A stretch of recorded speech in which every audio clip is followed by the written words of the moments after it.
Marines, meanwhile, had taken the southeastern route to Baghdad to confuse Iraqi forces about the direction of the main attack. They'd met resistance the whole way, more like ambushes than the coordinated engagements they had planned for. We expected a modern battlefield. We expected thousands of artillery pieces, thousands of tanks, tens of thousands of soldiers. We expect to take casualties. The platoons and the companies were having platoon and company size engagements, just like it has always been. You got a sniper in the tower behind you! And it was inch by inch. It was foot by foot. It was just like World War II stuff. They were jumping into fighting positions and putting bayonets in folks. And that's as high intensity as it gets for any soldier or any Marine. They were ready to attack Baghdad from the east.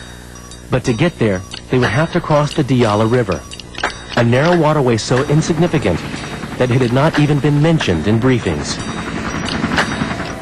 If you look in Iraq, the thing that sticks out is the Mesopotamian plain and the boundaries of that, which are the Euphrates, which is a big honking river, and the Tigris, which is a big honking river. Those stick out to everybody who looks at a map. And then we got to the Diyalah, and this little doggone, creek reinforced, had no crossing sites. And so here we were, had crossed all these major obstacles, and we're kind of slowed down and faced with a situation that we quite frankly didn't want. And the helicopter reconnaissance reports told us that the bridges were blown. As we moved up towards our bridge, we noticed a large flow of not so much refugees, but I would say looters, and they were hauling refrigerators. I saw a John Deere tractor or two, forklifts. They were all heading south, and I said, boy, if they're moving south, they must have crossed the bridge somehow. As we moved up onto the bridge, it was in fact blown. It had a large crater put in the middle of one of the spans, and it was unpassable to any of our large vehicles. The Marines halted, waiting to cross the river and join the fight in Baghdad. It was the moment that the engineers had trained for. They brought forward equipment of Vietnam vintage to try and bridge the gap. We're coming up to the river, and I had to go to a small briefing from this lieutenant. And what he told me was, basically, we're going to use our vehicle and lay down an additional support of a bridge on top of one. Our job is basically just get up there, lay it down in a swift, safe, orderly manner, and inspect it just to make sure when these 70-ton tanks go over that the bridge isn't going to collapse. And that's our job. The young sergeant operating it, I don't even know if he knew how critical what he was doing. He got out and inspected his work. I remember even without his helmet. I remember us all yelling at him, put your helmet on for God's sake. And meanwhile, people shooting all over the place, but I thought it was us shooting at them. In turn, I found out it was them shooting at us. My vehicle was the first vehicle to go over there. It was pretty rough. It was scary because your tracks are so far apart, and you don't know if your vehicle's going to make it over that big bridge, and you don't know where to go or which way to turn. But you know what? Just drive forward and go over, and hope you just don't fall.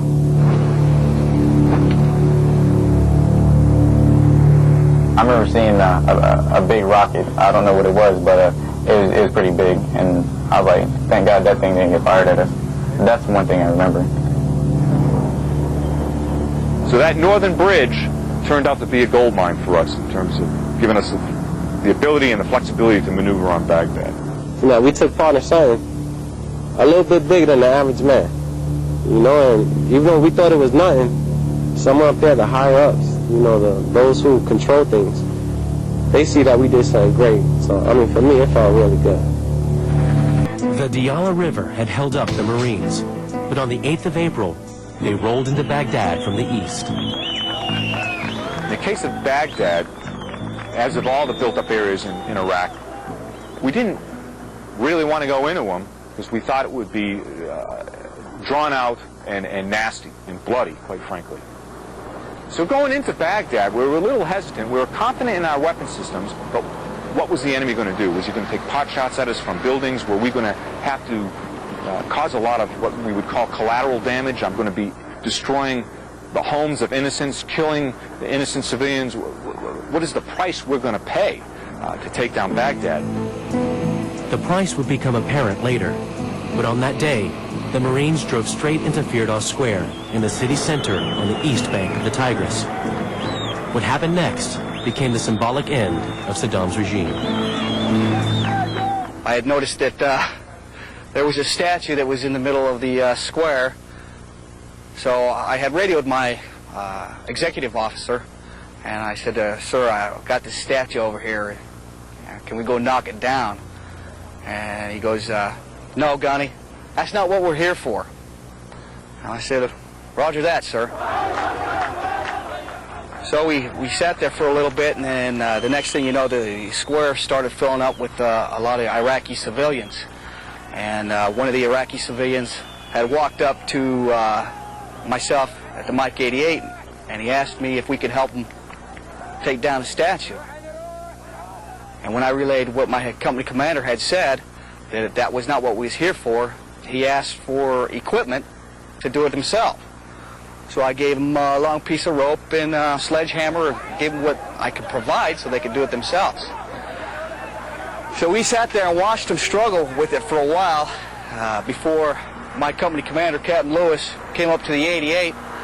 He says, Gunny, I want you to prepare to help them take down this statue on my order. I said, roger that, sir. As we were moving the 88 up to pull the statue down, I had a young Iraqi civilian male kept asking me over and over and over again for an American flag. This teenager, as teenagers oftentimes are, is persistent. And after I sent him to about 3 or 4 people trying to find an American flag, he came back with Lieutenant McLaughlin's American flag. And he said, okay, basically in broken English, I've got the American flag, and he pointed up on the statue. And finally I was like, okay, give me the flag.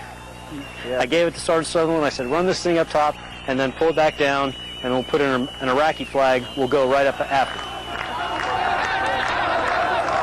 We had Corporal Chin, who was from New York, go ahead and place the flag up on top, not as a sort of saying that we're here to that we conquered anything, but this is what you're going to get if you mess with the United States and you support terroristic acts. We're here to take down Saddam and his regime.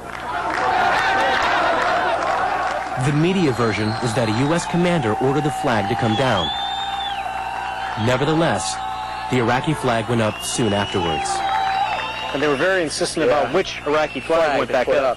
Because apparently Saddam had made a change to the Iraqi flag, and he had added some words to it. And the flag that they wanted to see on top of the statue was the old Iraqi national flag that did not have the writing on it. There was an Iraqi civilian with a British accent, and he had one of his shoes in his hand. He's standing right in front of the 88, and the guy's 6'3" or 6'4", thin Iraqi civilian with a British accent starts hopping up and down and screaming, "I bloody will not, expletive, calm down," and he's hitting the statue with one hand. So we're really dealing with some raging emotions from a lot of the civilians that were there. He wanted that statue to come down. He broke into tears shortly after that, talking about what the regime had done to him and his family. And that was a symbol of the regime, and they wanted it to go away.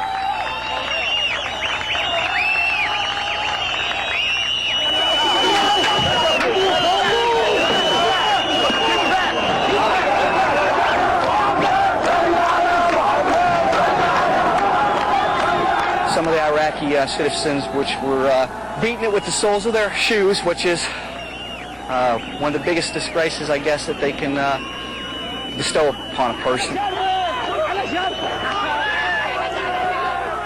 They actually cut off his head and drug it around the street with a chain.